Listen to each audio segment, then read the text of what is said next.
Hi there guys, today's lesson is only a very short one and I want to talk about the idea of deepening the trance state. I'm just going to give you two really simple ways to deepen any state of hypnosis that you've got somebody into. The first method is something that came about from a hypnotist, a very famous hypnotist called Dave Allman, who has developed what is the main pattern that most hypnotists use today, which is the idea of progressively relaxing somebody, talking them down a flight of stairs and that kind of thing. So that's kind of like, he was kind of one of the first guys that started using that format, which is what most people use nowadays. And what Dave Allman did is he noticed that when he had a client with him, the client would be a lot more responsive to his suggestions on subsequent sessions. So he hypnotised them on the first day and they'd respond to certain suggestions at a certain level. The next time a little bit better, the next time a little bit better, the next time a little bit better. So he figured from this that what was going on is that each time they'd gone into hypnosis, they would go a little bit deeper than they did the previous time. So he thought, what if I compress all this together? So inside one induction, I've got someone going in and out, in and out, in and out. So he tried experiments with that and realised that it worked. And from this, we got the idea of putting someone into a trance, waking them up or getting them to open their eyes, and then putting them back into a trance again. Now, this is like the idea of tempering steel. If you want to make steel really strong, you heat it up, you cool it down, you heat it up, you cool it down. And when you go through that process, it gets stronger and stronger. When you put someone into a hypnotic trance, if you make them, put them into a trance, get them to go nice and sleepy and relaxed, bring them back up, put them back down, bring them back up, put them back down, the eventual place where they find themselves will be a much deeper trance than they would have been originally. So if you think about the way stage hypnosis works, when you first hypnotise a person for stage hypnosis, normally you have quite a few people. You do a routine that everybody would be happy to do, even if they're not in a very deep trance. So the people have still got their eyes closed, everybody's doing the same thing, so it's not too embarrassing. That routine kind of brings them a little bit out of hypnosis and then puts them back in again. And everyone's comfortable with that. Something normally like horse racing or those kind of things. Then you do something a little bit more extreme, still using everybody, and you carry on doing this. So they're going in and out, in and out. Then as the show progresses and you start to pick out the odd individuals that would be the best for single routines, you wake them up, get them to do something with a post-hypnotic suggestion, put them back in, bring them out, put them back in.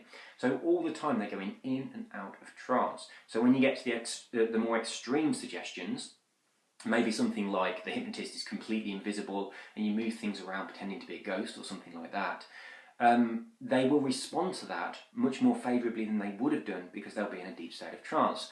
So I want you to experiment with doing this. Hypnotise a person, relax them, bring their consciousness back up, send it back down again. You can use distractions in this way. So if something does distract a person, use that a way of bringing them up, sending them back down. You don't have to bring a person all the way out of trance. You don't have to wake them up completely. You can simply just get them to open their eyes and just remain relaxed, get them to stay in trance with their eyes open for a moment, just enjoy that and then go back under. So think about the idea as like a sliding scale. So trance being like this, but you're going to go and down, up and down, up and down. So all the time you're kind of waking them up and then sending them back in again. And think about that kind of method, that idea of tempering steel.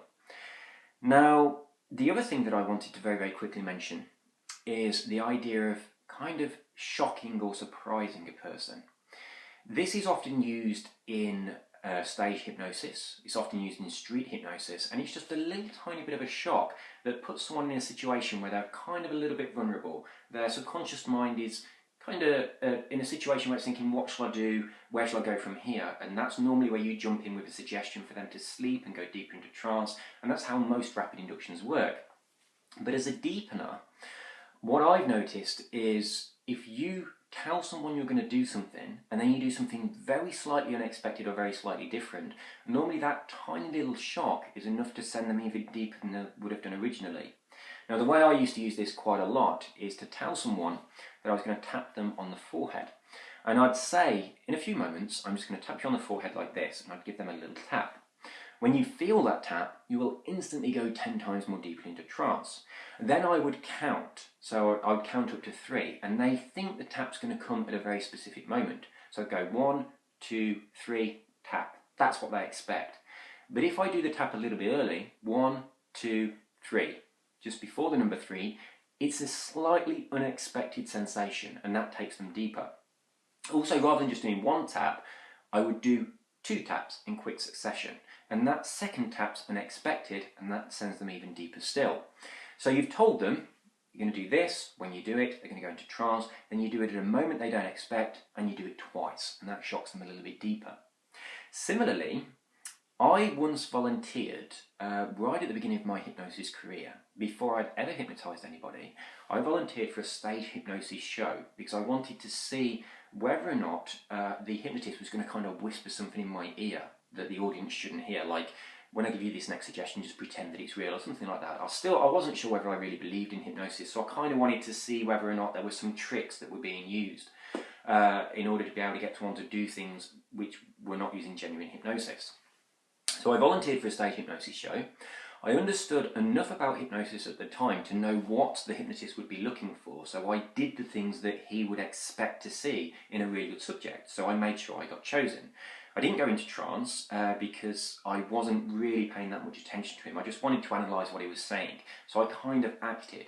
But one of the things that he did that really made it feel as though I was going towards a deeper state of trance, he'd told all the people, we were all sitting in a line, and he was going to come along and tap us all on the forehead like so. And he said that when I tap you on the forehead, you'll instantly go 10 times more deeply into trance. It's quite a conventional thing.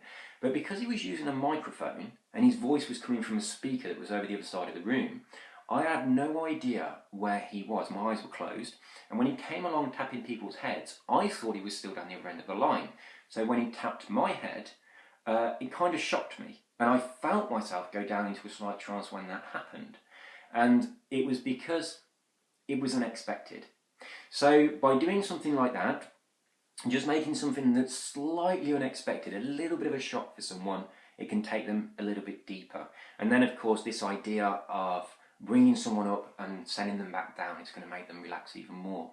And we can see this if you ask a person to relax, then they become more relaxed. But if you say to a person, right, tense all the muscles in your body and now relax, they've got that comparison. They've gone up into tension, they've gone down into relaxation. You just do that a few times and it is profoundly relaxing.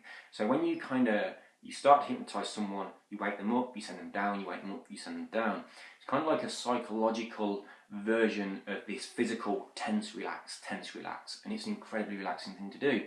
So think about the ways that you can do this, the ways that you can use this kind of idea of coming out of trance and going back in to make any distraction that happens send the person deeper into trance.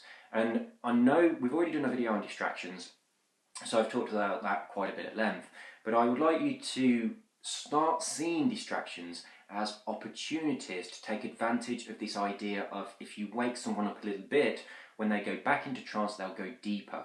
So when a distraction happens from now on, you not only will be able to use the distraction how we've talked about in the previous videos, but also you'll think about that as a fortunate opportunity for you to get someone into a deeper state of trance because they kind of come up and gone back down again. So that's it for today. You take care and have a wonderful evening. Bye bye.